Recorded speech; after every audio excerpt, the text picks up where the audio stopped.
Hello everyone, you are most welcome in this part of video. Today we are going to solve question number 8 of exercise 1.2 and our topic is commission, brokerage and discount. So question is, a bill of rupees 6,395 drawn on 19th January 2015 for 8 months. So ये face value आपने bill दिया है, जितने amount का bill draw किया गया है. देखिए आपने बिल ऑफ एक्सचेंज टॉपिक में पढ़ा है कि बिल ड्रॉ की जाती है, बिल डिस्काउंट की जाती है बैंक में. कौन डिस्काउंट करता है बिल को? एब्सोल्युटली कौन डिस्काउंट करता है बिल को? बैंक में ड्रॉवर करता है डिस्काउंट. और ड्रॉवर जब बैंक को बिल को बैंक में डिस्काउंट करता है तो जो बैंक जो डिस्काउंट कट कर लेता है वो बैंकर्स डिस्काउंट कहलाता है. यानी कि बैंक के द्वारा चार्ज किया गया इंटरेस्ट जो होता है ना वो बैंकर्स डिस्काउंट होता है. पहले इस टर्म्स को समझना जरूरी है. क्या होता है, हम टर्म समझते नहीं और बाद में दिक्कत होती है, तो ये दिक्कत नहीं होनी चाहिए.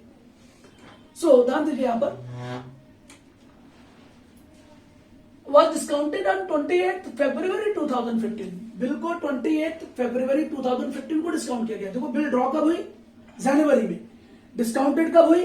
फरवरी में. बिल कितने महीने की है? 8 मंथ की है. तो हमें यहां पर यह निकालना होगा कि from the date of discount to the legal due date of the bill there are how many days.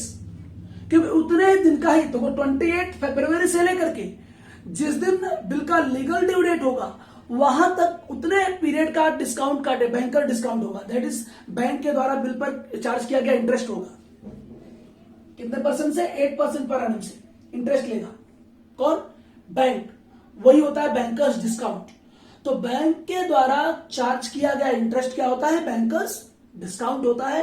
पहले इस टर्म्स को दिमाग में रखना है ना. अब हम आते हैं, ये फेस वैल्यू ऑफ बिल है. Face value is equal to rupees 6,395. याद रखिए एक और टर्म्स, जहां पर बिल ऑफ एक्सचेंज आ जाएगा, जहां पर बिल का प्रॉब्लम आएगा, वो फेस वैल्यू बिल का जो होता है वो सम ड्यू होता है. क्योंकि यहां पर फार्मूले में हर जगह मैंने सम ड्यू लिखा है. सम ड्यू, यहां पर भी सम ड्यू है. तो सम ड्यू को ही आपको क्या मान के चलना है? फेस वैल्यू मान के चलना है. इस बात को भी ध्यान रखिए, मैं फार्मूले में जरा भी चेंजेस करने वाला नहीं हूं. So this is sum due. Now date of drawing,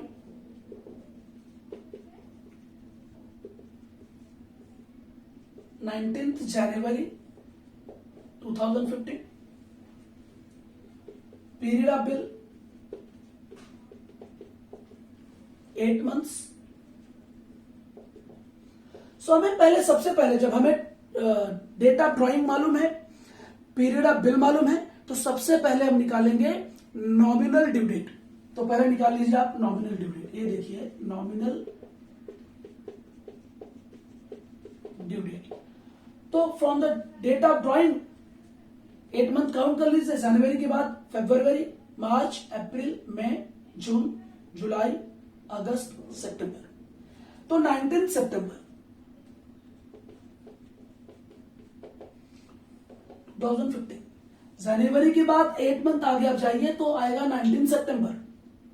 ये हो गया नॉमिनल ड्यू डेट. लेकिन हमें नॉमिनल ड्यू डेट से मतलब नहीं होता है. जब नॉमिनल ड्यू डेट में 3 एक्स्ट्रा ग्रेस डेज ऐड कर देते हैं तो हमें क्या मिल जाता है? Legal due date. तो legal due date 3 days add करो इसमें 19 सितंबर में, 20, 21, 22. 22 सितंबर 2015 is our legal due date. अब हमें यह देखना है डेट ऑफ डिस्काउंटिंग क्या दिया है पीरियड में, बिल में. प्रॉब्लम में डेट ऑफ डिस्काउंटिंग दिया है. Date of discounting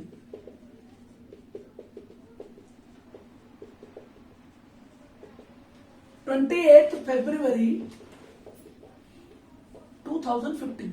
So now we have to find out the number of days from the date of discounting to the legal due date. यहां से यहां तक कितने नंबर ऑफ डेज हैं, और जितने नंबर ऑफ डेज होंगे उतने नंबर ऑफ डेज को ईयर में कन्वर्ट करके फिर इसके बाद हम निकालेंगे डिस्काउंट, बैंक का discount.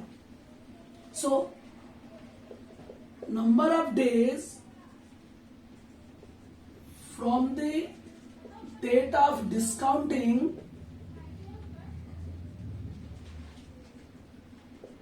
To legal due date, to legal due date. So date of discounting से लेकर के लीगल ड्यू डेट तक कितने नंबर ऑफ डेज होंगे, हम कैसे निकालेंगे, ये बहुत ही अच्छा है। तो सबसे पहले हम आते हैं फरवरी, फरवरी से स्टार्ट है डिस्काउंटिंग पीरियड। तो फरवरी, मार्च, अप्रैल, मई, जून, जुलाई, अगस्त एंड सितंबर। भाई फरवरी 2015 में फरवरी मंथ 28 डेज का ही होगा। लीप ईयर में 29 डेज का होता है फरवरी में। सो 28 डेज है, तो ये 0 डेज बचे फरवरी मंथ में, क्योंकि 28 फरवरी लास्ट डेट ऑफ फरवरी मंथ ऑफ 2015। मार्च में 31 डेज, अप्रैल में 30 डेज, मई में 31 डेज, जून में 30 डेज, जुलाई में 31 डेज, अगस्त में 31 डेज एंड सितंबर में 22 डेज सितंबर। तो टोटल नंबर ऑफ डेज कितने हो गए, हम इसे ऐड कर लेंगे। 2 3 4 5 6, 2 and 3 5, 3 8, 3 11, 3 14, 3 17 and 3 20, 206 डेज हुए। टोटल नंबर ऑफ डेज कितने हो गए, 206 days from the date of discounting to the legal due date. There are how many days, we have total 206 days. Now bank charge banker discount, that is interest for 206 days at the rate of 8% per annum whenever the bill is discounted with the bank. So यहाँ पर bank 206 days का discount rate interest rate charge करेगा, that is banker discount charge करेगा। So हम यहाँ पर period हमारा क्या हो गया, n equal to 206 divided by 365 days. In a year there are total 365 days. So whenever भी days को year में convert करना हो तो number of days को 365 से divide कर देंगे, तो हमारा क्या आ जाएगा, पीरियड को हम year में convert कर लेंगे। So ये हमारा क्या हो गया, नंबर ऑफ पीरियड हो गया हमारा बिल का। Now rate of interest is given 8% per annum. हमें क्या निकालना है प्रॉब्लम में, व्हाट इज बैंकर्स डिस्काउंट। तो bankers discount is equals to just see here, banker discount का फार्मूला क्या है, banker discount is calculated on sum due. Sum due का मतलब फेस वैल्यू बेटा, तो मैं यहां पे सम ड्यू के प्लेस पर लिख रहा हूं face value of bill into n into r upon 100. Now banker's discount is equals to face value of the bill 6,395. Period is given to us now 206 upon 365 into r is 8% upon 100. So अब इसे divide करेंगे carefully और answer हमारा आएगा। सो हम किससे divide करें, पहले हम इसे 5 से डिवाइड कर लेते हैं। 5 1 जा 5, 5 2 जा 10, 5 7 जा 35, दैट इज 4 रिमेनिंग, 5 9 जा 45, 5 7 जा 35, 5 3 जा 15 इंटू 8 अपॉन 100। तो banker discount is equals to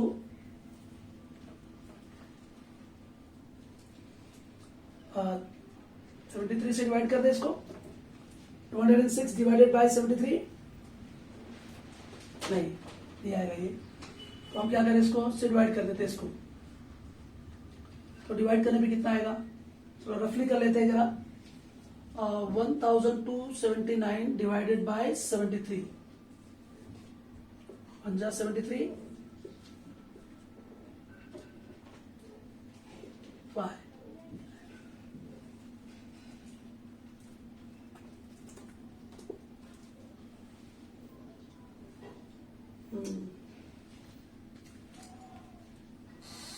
कितने टाइम जाएगा ये,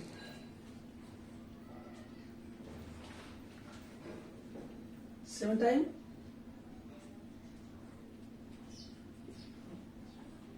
तुम्हारा ये 8 3 38 0.0 लगा दे तो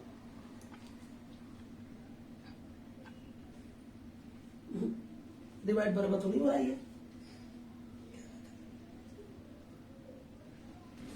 सो हम इसे और डिवाइड करते हैं, 5 टाइम लेके जाते हैं, 5 टाइम्स 5 3 15 और 5 7 35 एंड 1 36, तो आएगा ये 15 रिमेनिंग और 0 आएगा 2 टाइम नियर अबाउट जाएगा, इसके बाद आ जाएगा ये 146। सो नियर अबाउट ये 17.52 हमने डिवाइड कर दिया 73 से 1279 को, 206 इंटू 8 अपॉन 100। सो डिवाइड करने मल्टीप्लाई करके 100 से डिवाइड कर देंगे तो आंसर आएगा near about 288.74 rupees. This is the answer. अब बैंकर्स डिस्काउंट, सो हम क्या करेंगे इसके बाद, ध्यान देना ये टेक्स्ट बुक में आंसर थोड़ा अलग है, but as per our calculation answer is this one.